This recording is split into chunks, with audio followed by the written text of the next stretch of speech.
He didn't chase the cameras. He didn't raise his voice. He didn't point to the badge. Ronnie Moran. He turned up. Every day. For 49 years. Same club, same voice, same demand. Do it right. From 1952 to 1998, he was there. As a player, as a coach. As the man behind every great Liverpool side from Shankly to Dalglish. More than 370 appearances, dozens of trophies in the dugout, 2 spells as caretaker. Offered the job, turned it down. Every time. No statue, no grand farewell. But every player who mattered passed through him. He didn't lift the trophy. He built the team that did. Say his name before the silence wins. Subscribe if you still believe the ones who gave everything should never be forgotten. Ronnie Moran, born on February 28, 1934, in Bootle, Merseyside. Not far from Anfield, not far from the streets he'd never leave. Before Liverpool, he played for local club Marine, just a few streets from Anfield, already known for his grit, not flair. He joined Liverpool as a teenager, working first on the ground staff cleaning boots, marking pitches, earning every look with work. He played left back, hard, honest, no flash, but always there. In 1952, at 18, he made his debut for the first team. Liverpool were in the second division. The glory years were gone. The crowd was thinning, but Moran didn't flinch. He wasn't there to chase success. He was there to build it. By the end of the 1950s, he'd become club captain, not the loudest, but the most trusted. And when Bill Shankly arrived in 1959, Ronnie Moran was already waiting. Fit, tough, loyal, exactly what the new Liverpool needed. In 1962, they returned to the First Division. In 1964, they won the title. And again in 1966. He missed the 1965 FA Cup final through injury, but returned days later in Europe. He never asked for pity. He never asked for praise. He played 379 times, scored 17 goals. For years, he was the club's main penalty taker, never showy, never nervous. Just stepped up, placed it, turned around. No transfer requests, no headlines, just one club done right. When his playing days ended, he didn't step away. He stepped in deeper into the club. In 1966, Ronnie Moran officially joined the coaching staff. By 1968, he was part of something far more important, the boot room. No titles, no press, just a small bare room near the tunnel where the next era of Liverpool would be built. Shankly trusted him.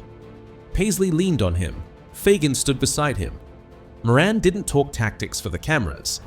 He enforced standards in training, the voice players feared and respected most.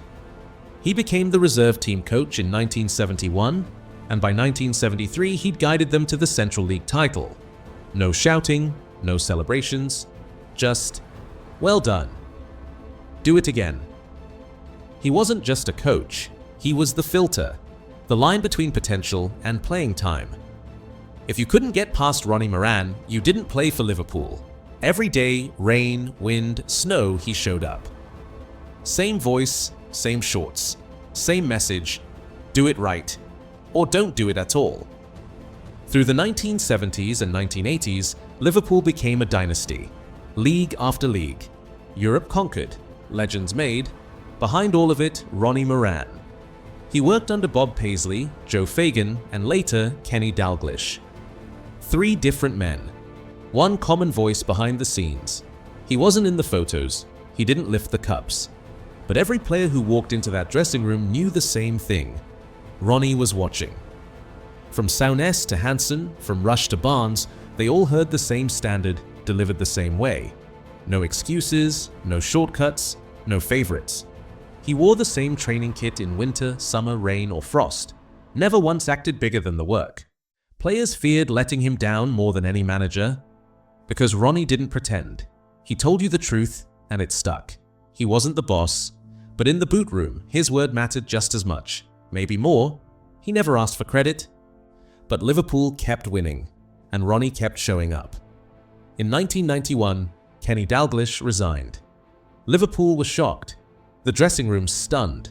The club needed someone to step in fast. they turned to the man who had already seen it all. Ronnie Moran. He became caretaker manager in February 1991, staying in charge for 9 games until April 1991. One clear purpose: steady the ship. No drama, no ambition, just work. Then again, in April 1992, when Graeme Souness needed heart surgery, Ronnie took the job once more. Same shorts, same voice, same honesty. He led Liverpool out at Wembley for the 1992 FA Cup final. They won it, but he didn't celebrate. He passed the moment back to the manager who returned after the final. Twice, the top job had been there. Twice, he walked away. He never wanted the spotlight. He never chased control. He said no because he meant yes to loyalty, to structure, to the only role he ever cared about, the one that helped others succeed. By the mid-1990s, Liverpool was changing. New players, new voices, new culture, but Ronnie Moran stayed the same. He still arrived early, still wore the same shorts, still demanded the same standards that had built the club's golden years. He worked under Roy Evans, now the last of the boot room men. But the game was shifting. The discipline was softer.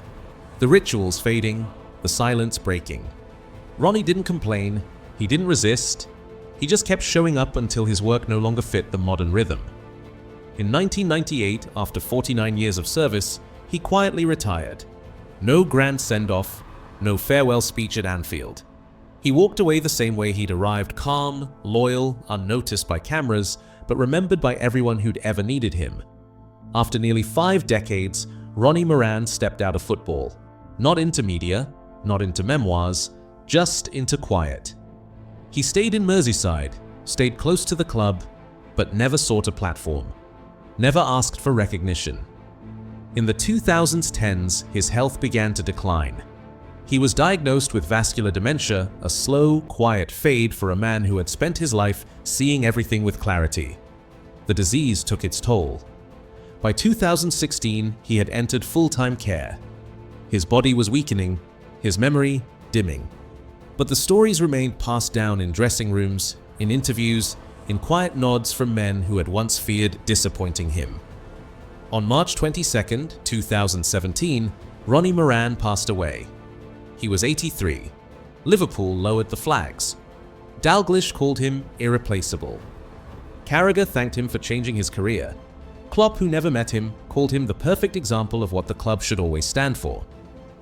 Jamie Carragher said, "The one constant was Ronnie. He was Liverpool." Dalglish added, "He epitomized what this club is about." Roy Evans later said, "Without Ronnie, none of us in the boot room would have become what we did." No statue, no national headlines, but the soul of Liverpool had lost one of its builders. He never lifted a European Cup, but he helped win 4. He never led the line, but he trained the ones who did. From Shankly's blueprint to Dalglish's brilliance, Ronnie Moran was the constant.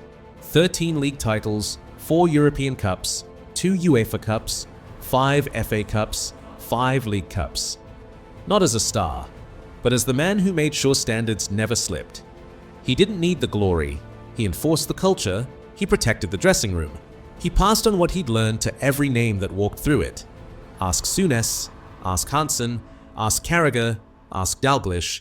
They'll tell you what no camera ever caught. Ronnie Moran didn't raise his voice, he raised the level. And that's why, even now, long after he's gone, his presence lingers. In the way Liverpool trains, in the way Liverpool expects, in the way Liverpool remembers that greatness begins with how you show up every single day. He never chased fame, he never asked for a song, he never stood in the spotlight. But Ronnie Moran was always there in the dressing room, in the dugout, in the details that made Liverpool great. Before the Merseyside derby on April 1st, 2017, Anfield unveiled a giant Bugsy mosaic, the nickname only the insiders knew. A minute's applause followed, no silence. Just noise for a man who never asked for any. They called him Bugsy, not after the gangster, but for the fierce, piercing eyes and no-nonsense stare that told players exactly what he expected without a word. Even Klopp's Liverpool squad, away in Tenerife, paused training to remember him. Ronnie Moran had an official testimonial on the 16th of May 2000, Liverpool vs Celtic, Anfield, attended by approximately 33,000 fans. He never chased fame, he never asked for a song. He gave them everything, from his first game in 1952 to his final day in 1998.